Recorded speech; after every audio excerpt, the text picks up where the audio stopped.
The White Snake, from Grimm's Fairy Tales, by Jacob and Wilhelm Grimm. A long time ago there lived a king who was famed for his wisdom through all the land. Nothing was hidden from him, and it seemed as if news of the most secret things were brought to him through the air. But he had a strange custom. Every day after dinner, when the table was cleared and no one else was present, a trusty servant had to bring him one more dish. It was covered, however, and even the servant did not know what was in it. Neither did any one know, for the king never took off the cover to eat of it until he was quite alone.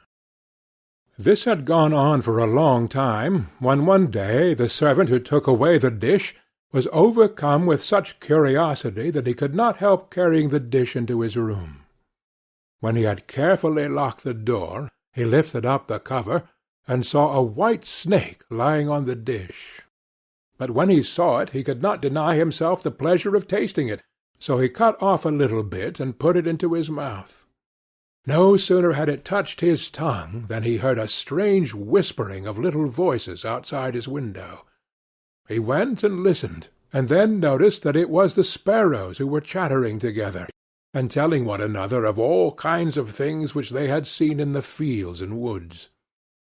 Eating the snake had given him power of understanding the language of animals. Now it so happened that on this very day the queen lost her most beautiful ring, and suspicion of having stolen it fell upon this trusty servant, who was allowed to go everywhere. The king ordered a man to be brought before him, and threatened with angry words that unless he could before the morrow point out the thief, he himself should be looked upon as guilty and executed. In vain he declared his innocence. He was dismissed with no better answer. In his trouble and fear he went down into the courtyard, and took thought how to help himself out of his trouble. Now some ducks were sitting together quietly by a brook and taking their rest, and whilst they were making their feathers smooth with their bills, they were having a confidential conversation together. The servant stood by and listened. They were telling one another of all the places where they had been waddling about all the morning, and what good food they had found, and one said in a pitiful tone, "Something lies heavy on my stomach. As I was eating in haste I swallowed a ring, which lay upon the queen's window." The servant at once seized her by the neck, carried her to the kitchen, and said to the cook, "Here is a fine duck. Pray kill her." "Yes," said the cook, and weighed her in his hand. "She has spared no trouble to fatten herself, and has been waiting to be roasted long enough." So he cut off her head, and as she was being dressed for the spit, the queen's ring was found inside her. The servant could now easily prove his innocence, and the king, to make amends for the wrong, allowed him to ask a favour, and promised him the best place in the court that he could wish for. The servant refused everything, and only asked for a horse and some money for travelling, as he had a mind to see the world and go about a little. When his request was granted he set out on his way, and one day came to a pond where he saw 3 fishes caught in the reeds and gasping for water.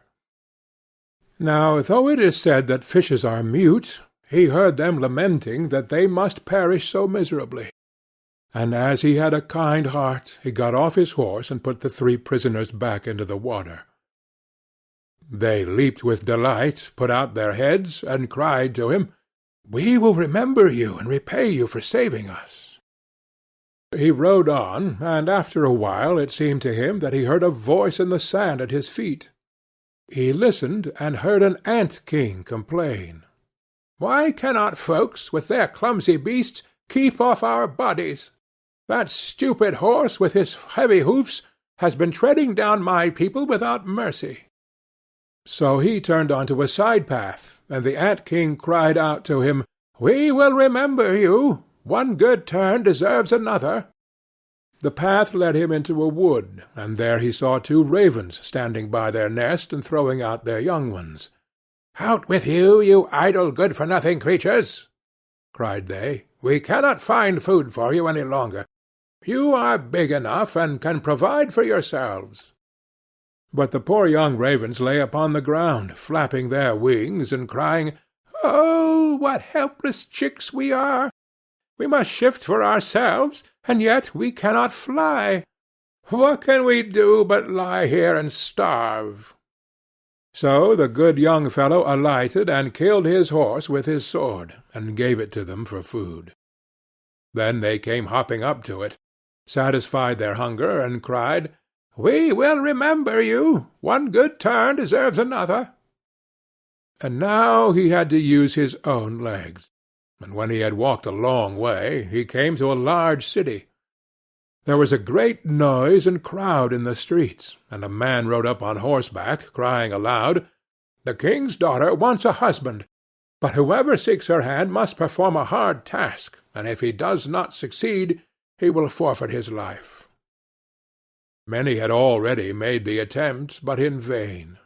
Nevertheless, when the youth saw the king's daughter, he was so overcome by her great beauty that he forgot all danger, went before the king, and declared himself a suitor. So he was led out to the sea, and a gold ring was thrown into it before his eyes. Then the king ordered him to fetch this ring up from the bottom of the sea, and added, "If you come up again without it, you will be thrown in again and again until you perish amid the waves." All the people grieved for the handsome youth. Then they went away, leaving him alone by the sea.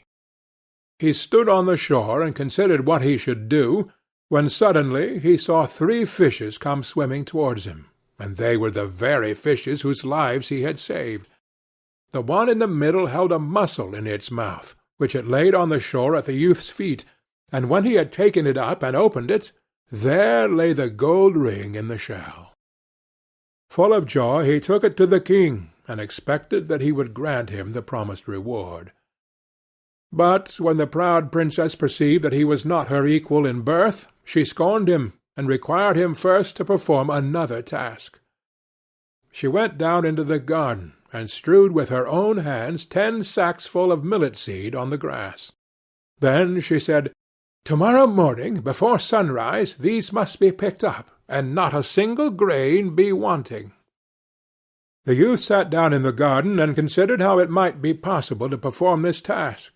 But he could think of nothing, and there he sat sorrowfully awaiting the break of day, when he should be led to death. But as soon as the first rays of the sun shone into the garden, he saw all the 10 sacks standing side by side, quite full, and not a single grain was missing.